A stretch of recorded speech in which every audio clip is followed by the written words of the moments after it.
Me acompaña Ezra Klein, coautor del nuevo libro Abundancia. Muchas gracias por unirte. A ti. Cuéntame en detalle en qué consiste en líneas generales lo que estás buscando hacer con Abundancia. Intentaba explicar por qué los resultados de la gobernanza en lugares donde las personas con las que parezco estar de acuerdo estaban al mando no eran mejores. Estuve viviendo en California durante gran parte de este libro y tratando de pensar por qué tenemos una crisis de vivienda como esta.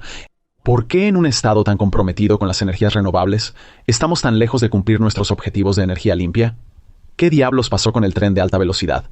Y poco a poco, cuando empecé a responder a estas preguntas individualmente, me di cuenta de que en el fondo de cada una de ellas estaba el mismo problema. El liberalismo es muy bueno ayudando a la gente a permitirse cosas que son abundantes. No es bueno haciendo que esas cosas abunden. El problema es que tenemos que enviarte un cheque para que puedas comprar lo que hay. Podemos hacerlo, ¿no? Los cupones de alimentos funcionan bien. Seguridad social. Crédito fiscal por ingresos del trabajo. Fantástico.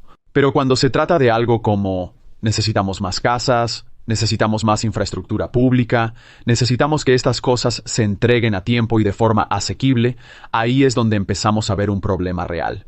Y empezó a quedar claro que no éramos tan buenos como movimiento gobernante a la hora de plantearnos una pregunta muy sencilla. ¿Qué necesitamos más y cómo lo conseguimos? En el libro, hablas un poco sobre cómo la gente migra de estados demócratas a estados republicanos, específicamente de California a Texas. ¿Cuán existencial es, por ejemplo, la falta de vivienda? ¿Cuán existencial será nuestra incapacidad para crear lo que necesitamos crear en términos políticos? Oh, hombre, eso de verdad es tan malo. Si continúan estas tendencias, California, Illinois, Nueva York, los grandes estados azules, pierden cientos de miles de personas al año desde hace ya un tiempo. Si esto sigue así, el poder político se reparte por población, así que en el censo de 2030, la estimación actual es que los grandes estados azules van a perder alrededor de 11 a 12 escaños en el Congreso y los votos del colegio electoral. Significa que incluso el muro azul, que no pudimos ganar en este último ciclo electoral. ¿Te imaginas a un demócrata ganando en 2032? Todos los estados donde Kamala ganó, además del muro azul, que tenemos que dejar de llamar muro azul. Hace mucho que no es un muro. Y para colmo tampoco es azul. Y suma Michigan. Pero más Michigan, Pensilvania, Wisconsin, aún así perderían las elecciones. Así que esa es una dimensión. Pero siempre quiero decir, el problema aquí no es solo la política. Si eres el partido, que se cree el partido de las familias de la clase trabajadora. Y en los lugares donde gobiernan sin oposición, han hecho las cosas tan inasequibles que están perdiendo familias de clase trabajadora a montones. Entonces están fracasando en su propósito fundamental. El propósito de la política es ganar poder, pero ganar poder para mejorar la vida de la gente. Y sí, por un lado, si dejas que esto siga así, no vas a ganar poder. Pero incluso teniendo un solo poder, no estás mejorando la vida de la gente. Y en teoría, por eso estamos haciendo todo esto. Bueno, tú escribiste el libro con Derek. ¿Crees que quienes ocupan puestos donde pueden generar cambios no sienten la urgencia de implementar las cosas que planteaste en el libro? Si tú, como autor, reconoces estas cosas y no tienes un interés personal en permanecer en el cargo, quienes sí lo tienen tendrían un interés aún mayor y se supone que sientan una urgencia mayor a ti. Bueno, pensaría uno eso, ¿verdad?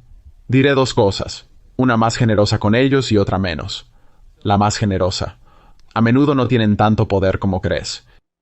Ya sea Gavin Newsom o London Breed, que fue expulsado en las últimas elecciones, o Karen Bass o antes de Karen Bass, Eric Garcetti, todos estos políticos californianos o neoyorquinos se enfrentan a nivel de gobernador a legislaturas donde a menudo tienen poder, pero se enfrentan a un montón de grupos de interés que pueden volver el voto en su contra, ¿verdad? Así que hacen muchos tratos con los sindicatos, también con la Cámara de Comercio, los promotores o quien sea. La realidad en todo esto es que realmente no son reyes y reinas a nivel local, tienen juntas de supervisores y ayuntamientos, etc.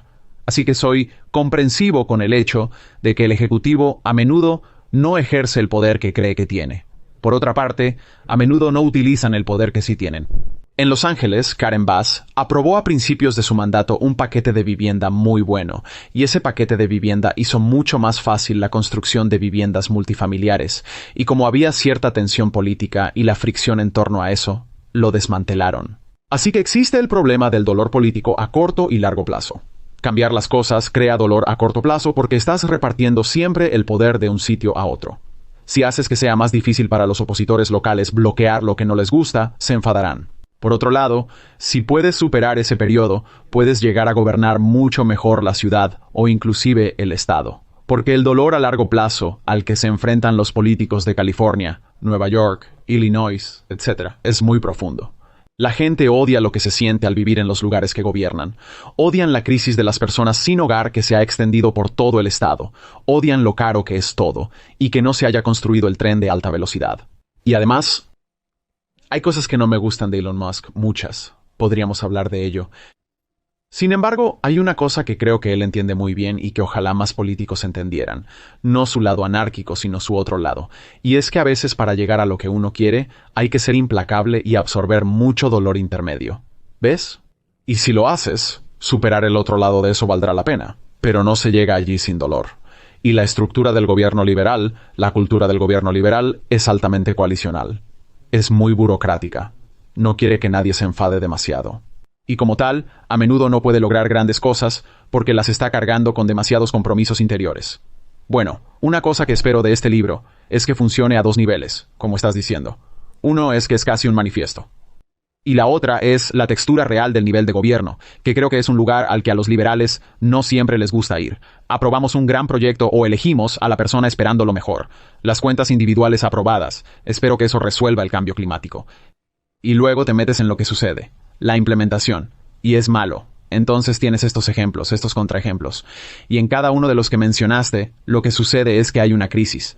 En ese caso, el colapso del puente de la I-95 o aquí los incendios.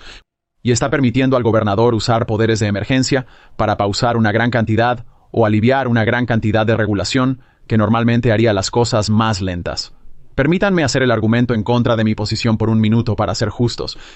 Cuento la historia de la I-95 a detalle y hablo con el responsable del transporte.